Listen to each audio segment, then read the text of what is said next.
Purwa wiwitaning kandha cinarita Sabta Raja Sasra Bakwara Mindra Sabta Pituraja asmaning ratu Sasra sewu bawana jagat Mindra Midr Tepasang tiang ngeringit sedaman Midr sejagat ngerat seprang cipta jajak Sewu negari kok wonten kadya gelane negari Ngastina yang wisita lir tumapan boten Awit gelane negari Ngastina kaya mandhe ingkang linangkung yen Cina Ndara candrane tansaya dangu tansaya ketingal ayo tur ketingal tentrem gelane negari Ngastina laya tansaya dandeng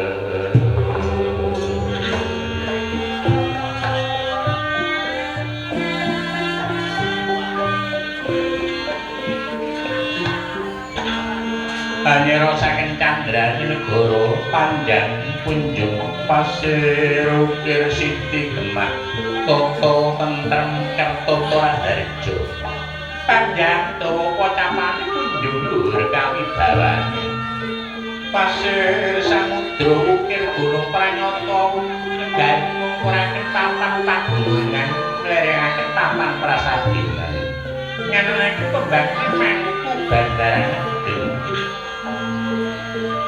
tansaya tinggal jembar kawusanane praja dawa kuncarane negara gedhe katribawane muncar gaya teja saweting pasewakan najan wong lingkaran perdesan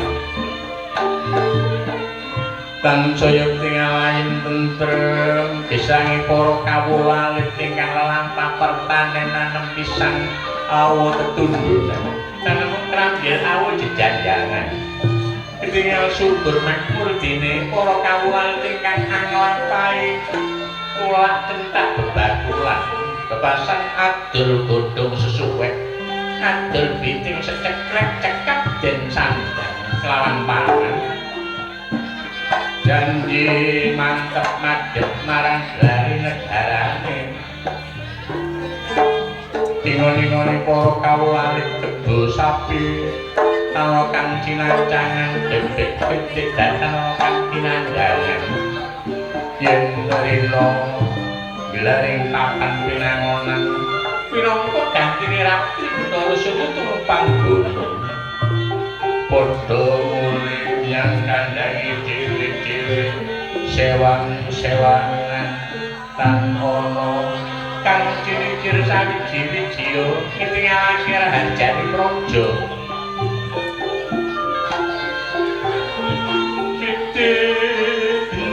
bolu-bolu rambatan tiang ngeringit yatur candrane negara sedana milorak lunga sejam milo tetangga kebasan tiang kendel wonten satengahing lorong awit wonten sekar gading ingkang manglung yen sinandung tansaya dangu tansaya tinggal hamruncir-runcir candrane tansaya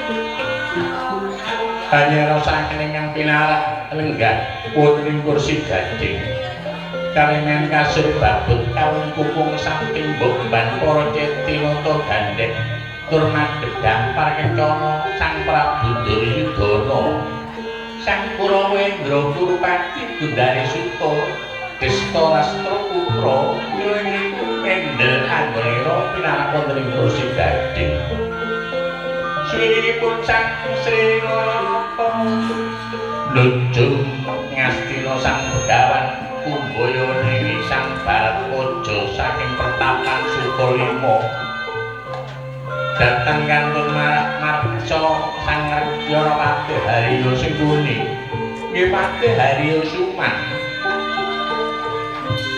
suwinipun Patih Harya Singkuni ngremati ngamangga Dikswangarna Sang Basukarna suwinipun Sang Wangarna sawanira Raden Jaya Jirata kathah soaning para sata Kurawa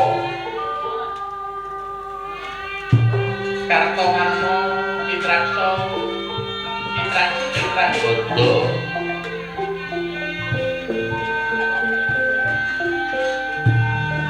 ing para sata Kurawa simpul para sata Kurawa Purwanati Bupati para Hulubalang para pengawat kerian Gunira Malaksan Sila tumpang tindih candrani kabiyasa nggih jladhi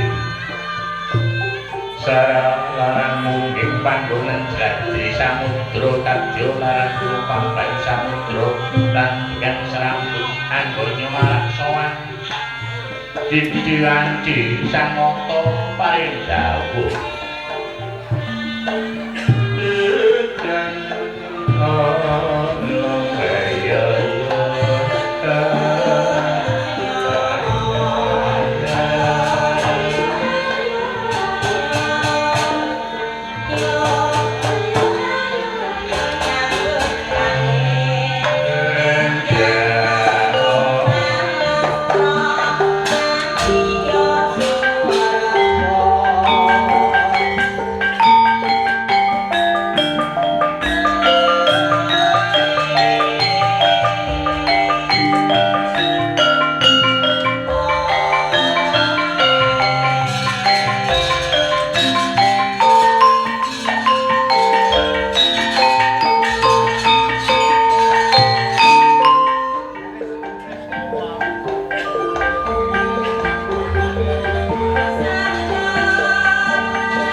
Yono salokane wong nglayan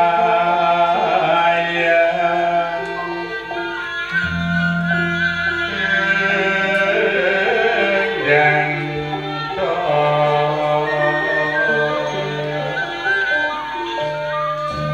tambukane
mangayu bagya dateng pro pamriksa sedaya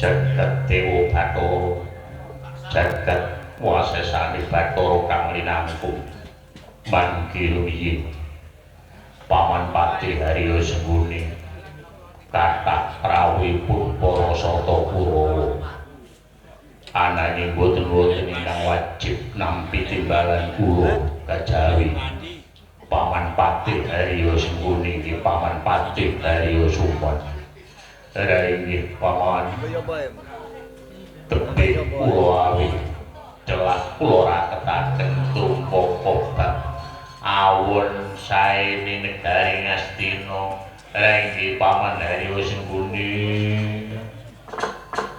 putra nala anak-anak putra tandrum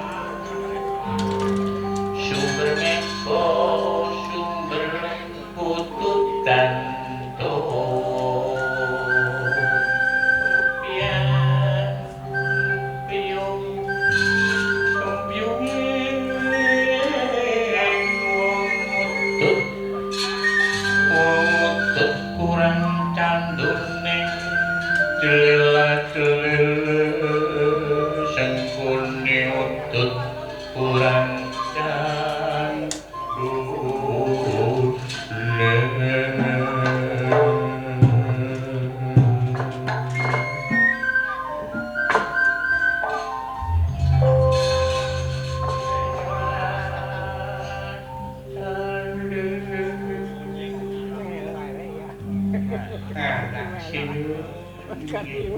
rentah dalu pengendikane anak bumi nata pun paman ngaturaken sungkem ugi konjuk anak simu wiladalah paman Sengkuni inggih nggih mar anggenipun paman Harya Sengkuni matur bingkai penggalih paman sungkem kula nggih kula tampi kaping kalih pangestawan kula mugi konjuk paman Sengkuni inggih nggih kula cadheng asta ngalih dadosaken jimat kula paripe kados pundi anggenipun ngayahi kewajiban dari Ngastina pun paman Permanta Harya Sengkuni kliwih gelar negari Ngastina nggih ngaler ngidul ngetan kulon tepu gelang mboten wonten prebatan saya ketingal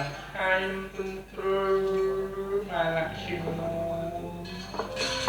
iladalan nggih muwi marme penggalih paman Harya Sengkuni inggih nggih matur sembah nuwun cecek anggenipun paman matur yen boten cecek kula pidana kula betaken pakunjaran inggih nggih monggo kula kliwih gelare negari yen panjenengan kliwih monggo sesarengan yen boten cecek aturipun paman Sengkuni kula panjenengan betaken pakunjaran anak Prabu sejingset setawi ade uculing swara boten kenging bola wali paman Sengkuni inggih nggih matur nuwun anak sinuwun kowe inggih panjenengan matur monggo benten padatan paman inggih atus pundi nggih kok nggih radi boten cetha ngapunten Waja niki sakit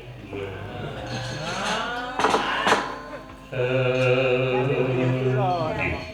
Kula aturi nyekecake nanggenipun marang enggak nggih nggih matur nuwun anak sinuwun.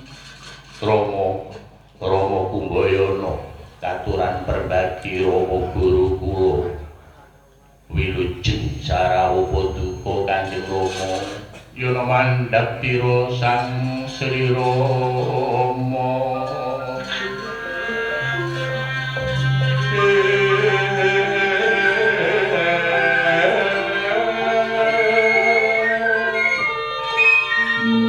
Mandhap pira Sang Rama karsa paring dawuh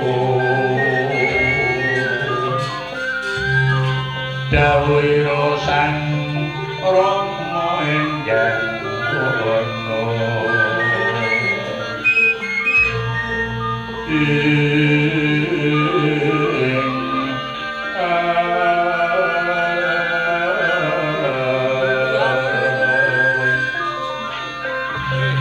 mandhap pira Sang Kumbayana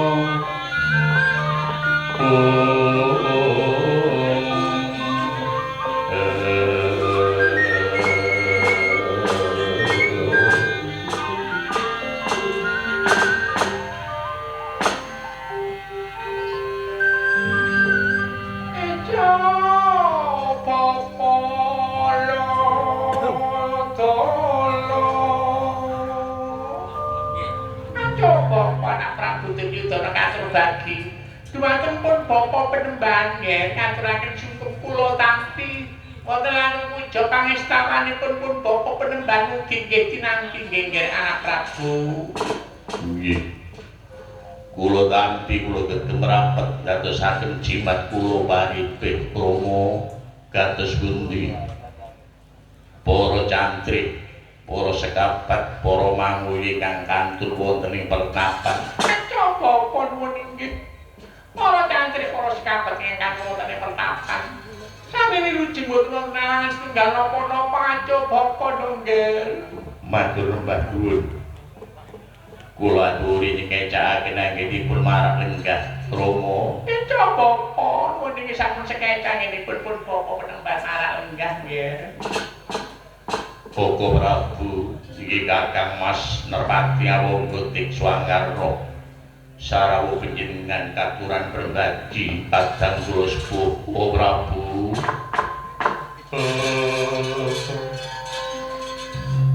Kula nuwun inggih Kyai. Katur bagi dumateng ing neraka. Nermati Awangga Tikswangarna marang sowan kula kanthi wilujeng. Mboten wonten alangan setunggal menapa-napa ingkang kula suwun. Kyai Prabu Duryudana semanten ugi pinanggih wilujeng Kyai. Kakang Mas angsal pangestunipun kadang sepuh ingkang rayi sekeluarga kanthi wilujeng Prabu. Syukur sekedhi jumurung mangayu bagya bingahipun manah boten kados dinten samangke. Kula aturi nyekecake anggenipun marang lenggah Koko Prabu. Sampun sekeca anggenipun ing neraka marang ngabiyan loro Yai. Koko Prabu ingkang rayi Raden Jayajirata ngaturaken sungkem Koko Prabu. Inggih kula Kartomarma ngaturaken sungkem Kakang Mas. Jagat Dewa Bathara Yayi Jayajirata Yayi Kartomarma anggonira ngaturna sembah sungkem ingsun tampa ora liwat puja pangestawanipun Kakang tampan tur enak wanggon para marak lungguh Yayi. Nun inggih kula ing kula mundi kula cadhong asta kali dadosaken jimat Koko Prabu. Pun inggih dadosaken jimat kula Koko Prabu.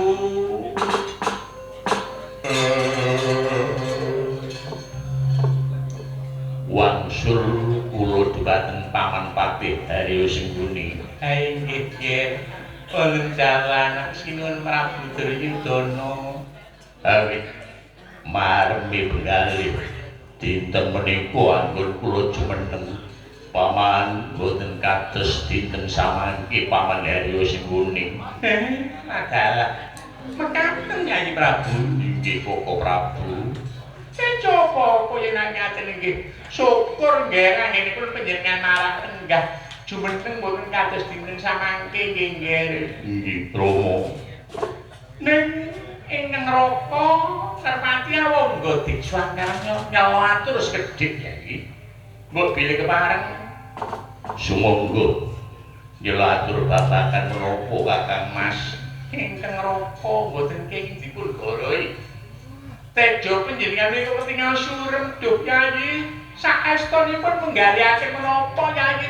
Prabu Duryudana kula aturi paring dawuh Nyai.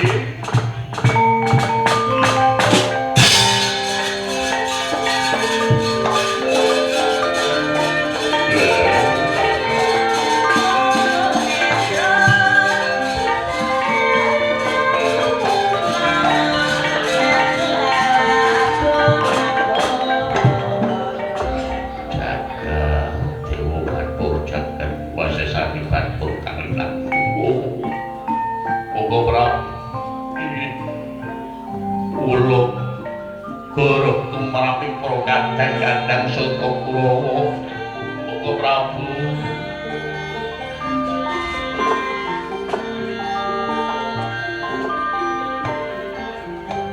Saestunipun Prabu Duryudana menggalihaken babagan para kadang saka Kurawa benjang yen wonten total perang Baratayuda binangkur.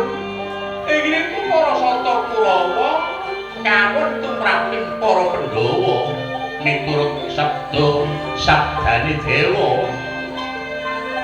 Badine Prabu Duryudana ladang yen nganti dulur-dulurku kalah perang Baratayuda binangkur marang para Pandhawa dewa gak adil. Para Kurawa 100 pendawane 5 kok unggul sing 5 dewa kurang adil. Diwanci Prabu Duryudana katur dadi mati neraka tanpa kadang saka Kurawa.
ingkang linangkung Koko Prabu Kakang Mas Wangarna sewu lepat kula inggih kula goroh tumrap panjenengan adalah inggih alung mekaten Blakotan terus terang napa yang dipenggalihake batin Yayi Prabu? Nggih. Menggalihaken babagan menapa namung menggalihaken babagan perang Baratayuda Jaya Binangun. Perang Baratayuda Jaya Binangun. Nggih. Unen-unenge dewa kedah wonten boten kenging boten. Kurawani 100 pendawani gangsal unggul pendawani. Dewa kirang adil Koko Prabu. Inggih yen menawi ngaten nika dewa kirang adil tumrap ing titah. Yen menawi ngaten kados pundi paman? Ya sedaya niku wonten ingkang mimpin nani. Sedaya niku wonten ingkang mimpin. Menawi kawontenan negari nika wonten ingkang mimpin panjenengan. Menawi babagan ngaten nika napa turine nuju Ngastina mawon. Napa turine Kakang Kumbayana?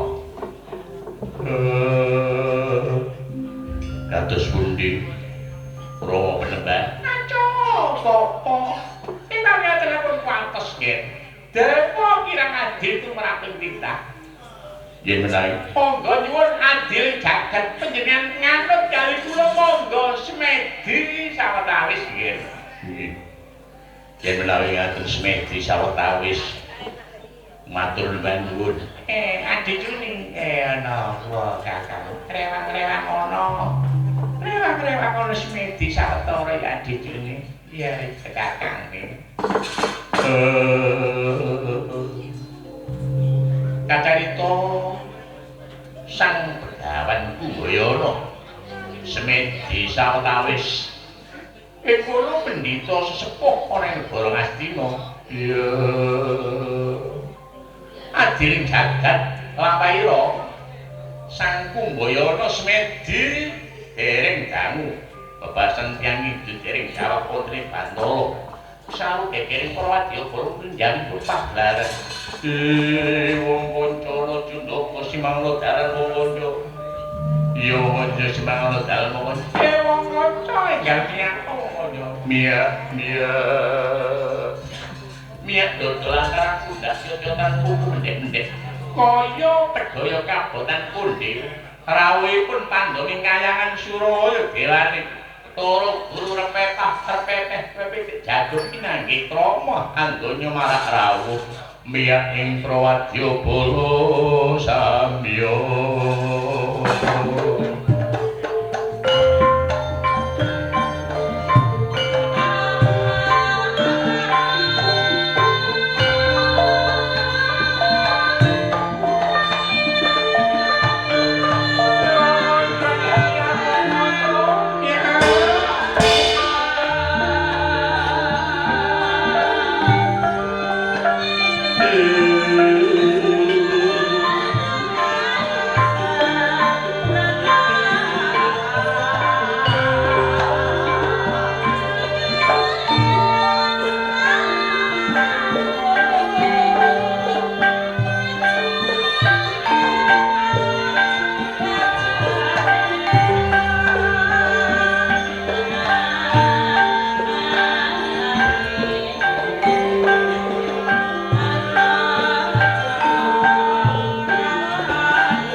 miyake para mantri bupati para lurah para pengawat kanan pengawat kiri miyake para soto kulawa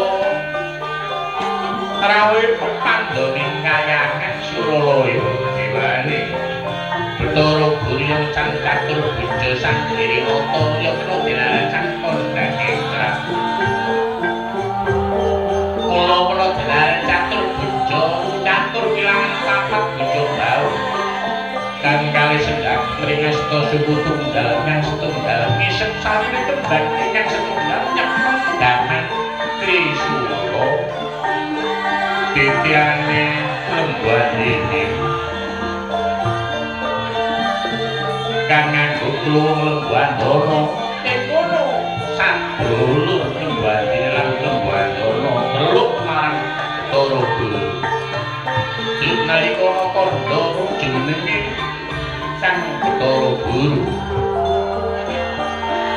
diwanci yang pukulun paring dawuh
awit kenya sekaring bakwana langgeng ulun kasih marang jeneng kita titahulun Duryudana Sengkuni Kumbayana Swangkarna para sata Kurawa kabeh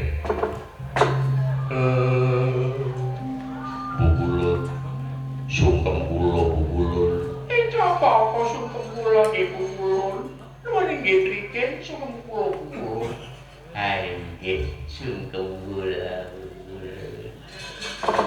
iya yen ngono.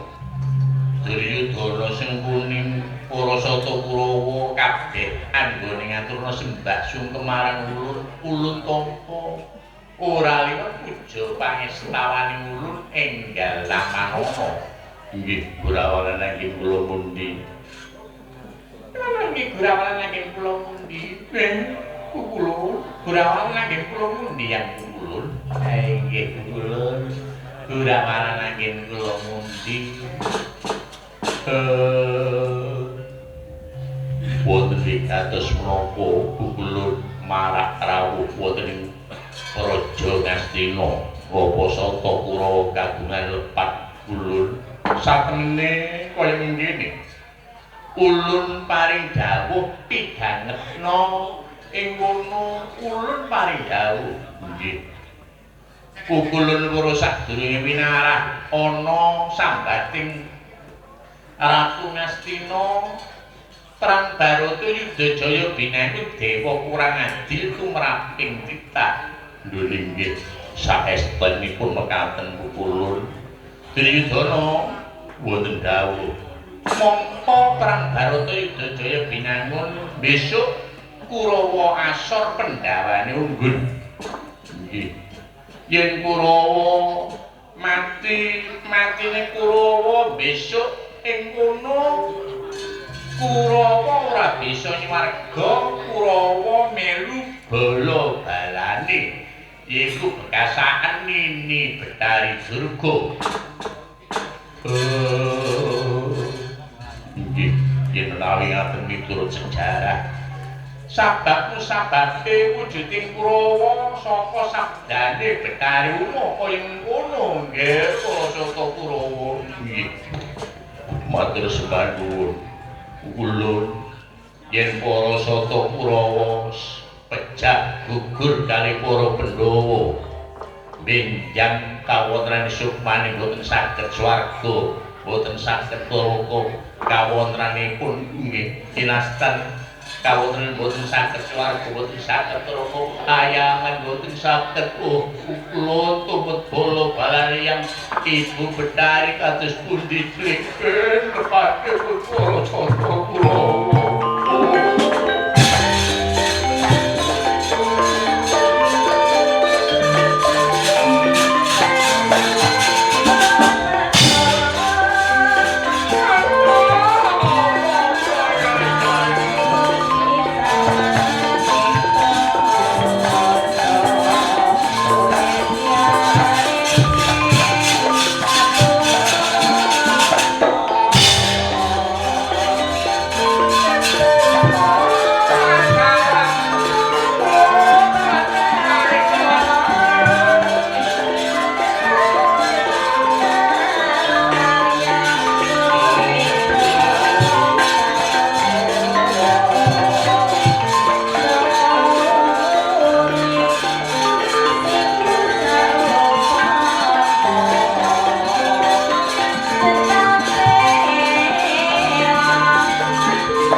tanggal 12 Jumat kula piwulan. Oh, piwake. Awit nyong sekaribak wana langgeng. Sing kuni Duryudana Swankarna Kumbayana saking Parasata Kurawa. Ulun paring sabda besok Parasata Kurawa kang unggul Pandhawane sing asor yudane kaya mengkono jagat sak isine nyeksenana ya Sata Kurawa.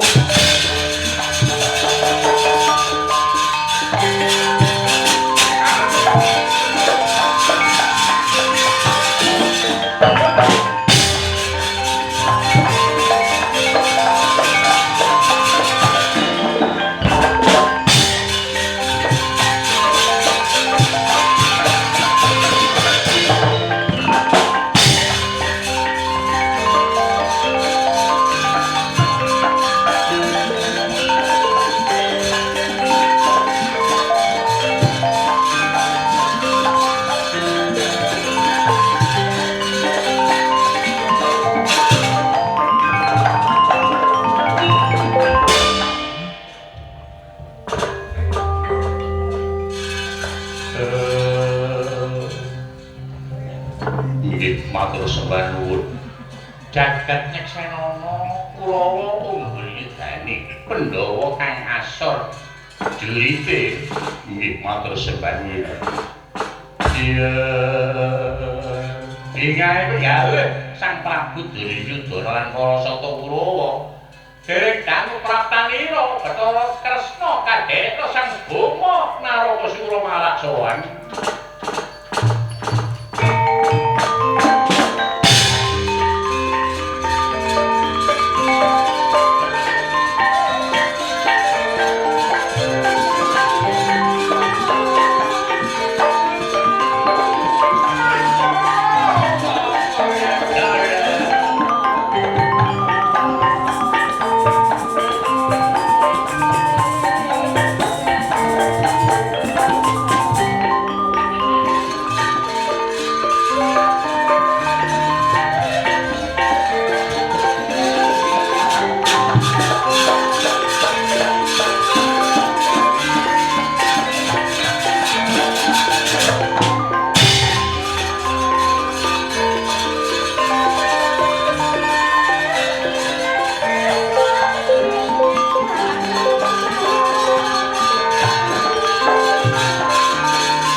Gumening sang kita nggih pahayining ngamosidhep ora panggring tekane Bathara Kresna lan Boma Narakasura. Iya. Ora ngono ana tekane Kresna, ana tekane Boma, tekane alus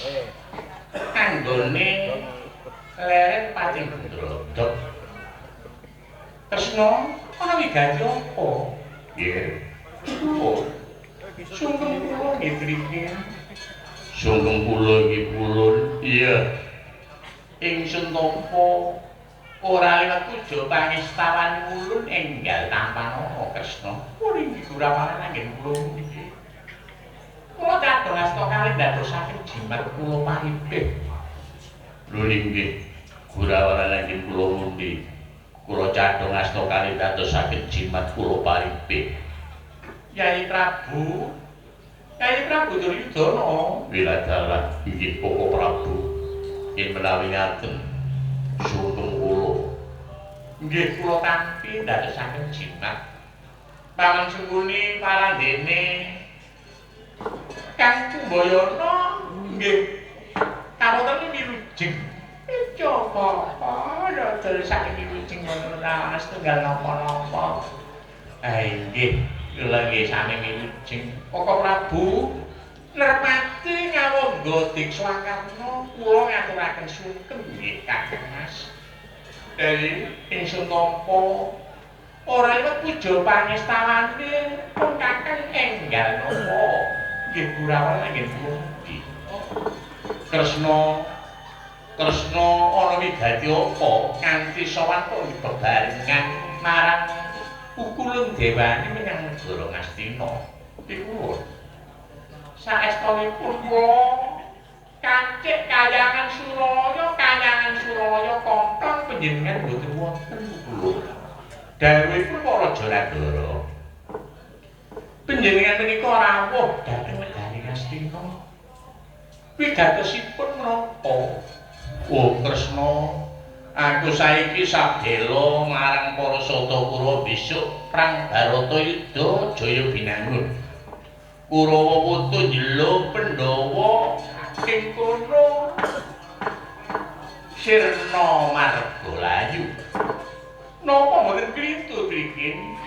Dewa mbelani marang titah. Nggih, matur sembahipun. Yen menawi ngeten Pukulun belani kalih para Satakurawa mboten belani Pandhawa. Kula nggih panjenengan belani Pukulun. Lho latara. Kresna kok njaluk dibelani. Kula niki dipun tangisi. Anak kula Boma mandhape wahyu napa mawon Boma niki mboten nate kandhapan kanugrahan. Yen panjenengan iki belani Kurawa mboten belani Pandhawa. Kula nggih mboten belani Pandhawa kula. Panjenengan kedah belani dalane Pandhawa mboten jenengan belani. Kula belani para Satakurawa. Sing set-setane ageng. Unjuling swara ora kena bola-bali. Kresna iki dina Kresna ndalangi para Satakurawa ora ndalangi Pandhawa. Inggih kula mboten ndalangi Pandhawa, kula ndalangi para Satakurawa. Duryudana malah kebeneran duwe bala.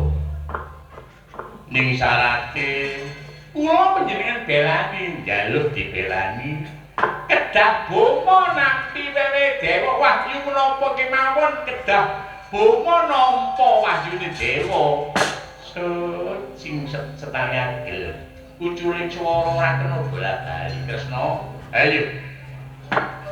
Bebarengan menyang kayangan langit dinten nyuwun adile jagat marang Kanjeng Rama Pukulun sanyang menang.